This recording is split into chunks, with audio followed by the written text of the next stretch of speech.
terkait dengan usulan formasi seperti tadi yang Bu Pimpinan sampaikan di pengantar bahwa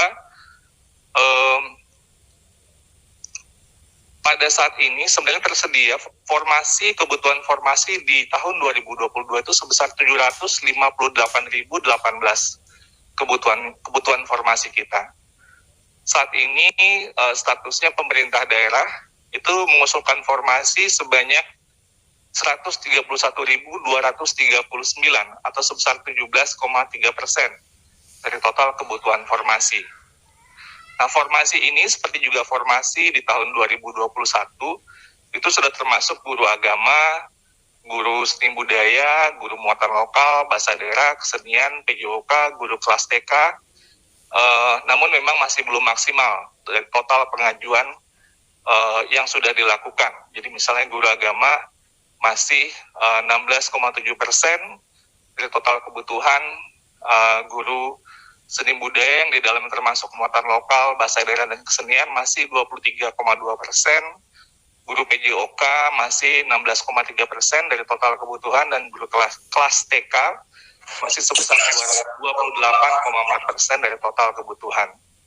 Kami baik dari Kemendikbudristek, Kemenpan-RB, BKN, Kemendagri, Kemenak, Kemenkyu, kita akan melakukan rapat koordinasi dengan pemerintah daerah untuk mendorong peningkatan jumlah formasi yang diusulkan di bulan April mendatang, sehingga tentunya ini akan lebih memperbesar kemungkinan penyelesaian guru ASN P3K kita.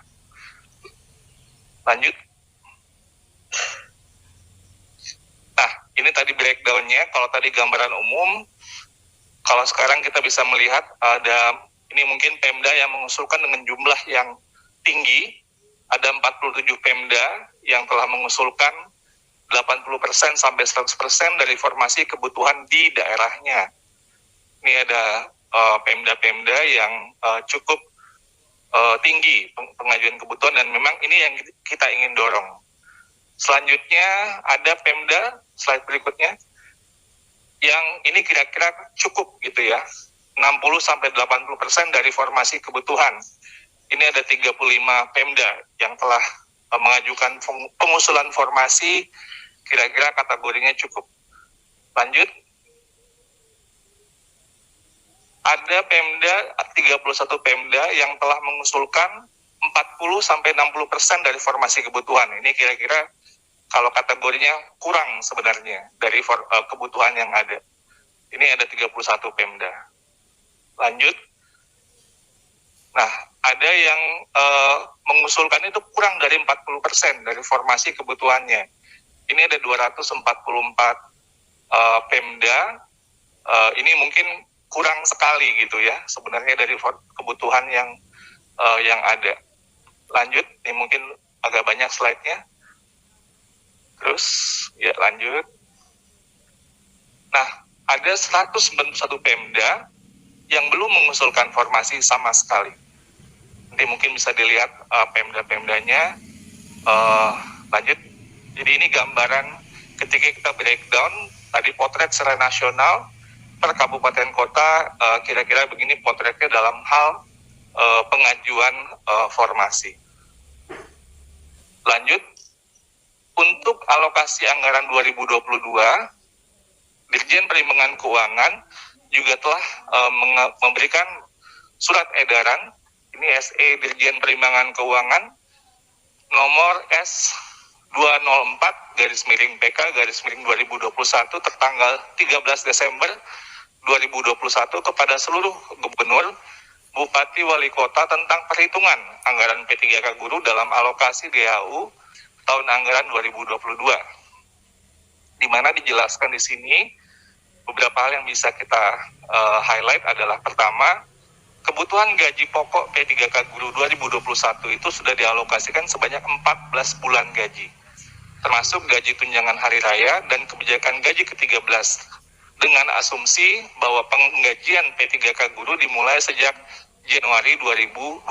Ini untuk guru yang lulus seleksi di tahun 2021. Sedangkan untuk guru yang nanti diikutkan pada seleksi 2022, maka kebutuhan gaji pokok guru P3K-nya itu diasumsikan sebanyak 3 bulan gaji dengan asumsi bahwa penggajian P3K guru tersebut itu dimulai di bulan Oktober 2022. Dan juga ditegaskan kembali bahwa alokasi dana yang diperhitungkan dalam alokasi DAU 2021 dan alokasi dana DAU 2022 untuk P3K guru merupakan dana yang ditentukan penggunaannya secara spesifik atau bersifat earmark sehingga tidak dapat digunakan untuk belanja lain. Ini kira-kira sebenarnya bisa kita gunakan analogi 20% dari APBN. Bagaimanapun mungkin ada sektor lain yang mungkin butuh, ya namanya anggaran pendidikan ya harus sudah dispesifikkan 20% sehingga memang tentunya itu harus dialokasikan seperti penggunaan yang ditentukan. Dan terakhir, ini gambaran tentang apa yang ingin kami lakukan di tahun 2022 ini. Tentunya ini harus memerlukan kesepakatan kita di Panselnas untuk melihat bahwa refleksi dari 2021 bagaimana kita mengupayakan sebuah mekanisme rekrutmen guru ASN P3K tahun 2022 yang lebih baik lagi. Nah, tentunya perlu aturan untuk memayungi ini. Mungkin nanti dari Pak Deputi, Pak Alex akan lebih bisa mengelaborasi. Tentunya ada beberapa hal di sini. Pertama, kita ingin mengakomodir guru yang telah lulus passing grade. Ini seperti yang sudah disampaikan di beberapa kesempatan sebelumnya. Yang kedua, kita ingin mendorong, dan ini kunci sekali, memperbesar kuota formasi. Kuota formasi ini adalah kunci dari penyelesaian ASN P3K kita. Jika Pemda mengajukan formasi secara maksimal, maka sebenarnya di tahun 2022 ini akan tersedia sebesar 970.410 formasi, yaitu gabungan dari sisa formasi 2021 sebesar 212.392 dan formasi 2022 sebesar 758.018. Sehingga ini tentunya memperbesar sebenarnya kemungkinan guru-guru honorer kita untuk menjadi ASN P3K, karena formasinya sebenarnya masih sangat lebih banyak daripada jumlah guru honorer itu sendiri. Lalu mekanisme atau aturan baru yang nanti akan disempurnakan tersebut juga poin ketiga, refleksi dari tahun lalu untuk mencegah sebisa mungkin bagaimana guru-guru yang di sekolah induk itu tidak lagi tergeser gitu ya. Ini kita hindari semaksimal mungkin. Jadi ini hal yang menjadi poin juga dalam pertimbangan kita dalam aturan yang nantinya akan disempurnakan. Dan tentunya semangatnya adalah bagaimana kita bisa mempercepat penuntasan pemenuhan 1 juta guru ASN P3K.